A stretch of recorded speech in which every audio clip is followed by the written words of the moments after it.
Hello, welcome to this week's Private Funds Update. I'm Sandra from SmartEsq. Here's what I learned this week. We begin with a significant administrative reprieve for the venture capital industry. California's Department of Financial Protection and Innovation, the DFPI, has officially suspended the implementation and enforcement of the state's VC diversity reporting law, commonly known as SB 54. The law would have required VC firms with a California nexus to collect and report granular demographic data, including race, gender, and sexual orientation, on the founding teams of their portfolio companies.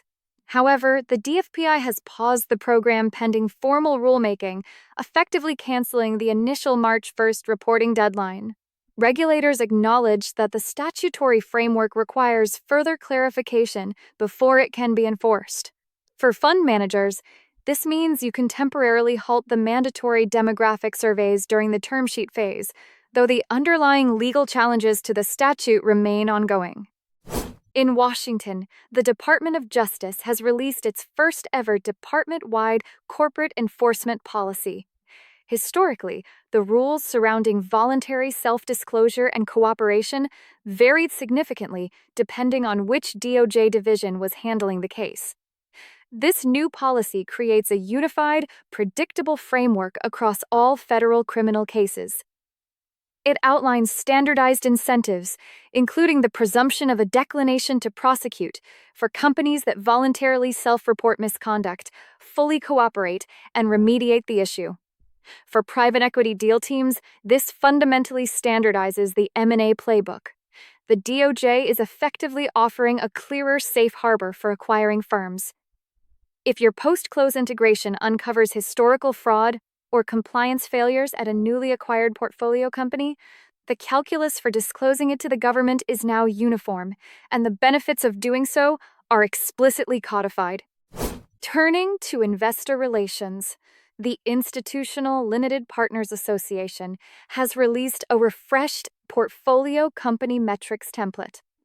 As LPs increasingly scrutinize how GPs are actually driving value in a high interest rate environment, this updated template aims to standardize the reporting of underlying asset performance. The refresh focuses on providing LPs with more consistent, comparable data regarding portfolio company leverage, revenue growth, and EBITDA adjustments. For GPs, adopting this standardized format is becoming a baseline expectation during fundraising. Fund CFOs should review the new data fields to ensure their internal reporting systems can seamlessly export this level of granular operating data. Finally, a new executive order on combating cybercrime has shifted the compliance landscape for corporate networks. The administration's updated cyber strategy treats corporate cybersecurity as a matter of national security.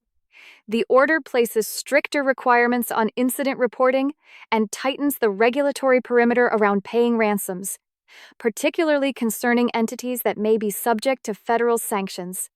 For private funds, this means cybersecurity due diligence is no longer just an IT checklist item. It is now a regulatory liability. Portfolio companies are increasingly viewed as part of the critical infrastructure home front.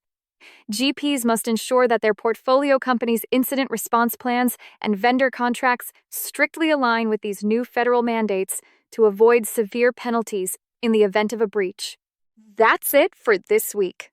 You can learn more about these topics from me on the SmartEsq platform. If you are curious about the services we offer, please visit www.smartesq.ai.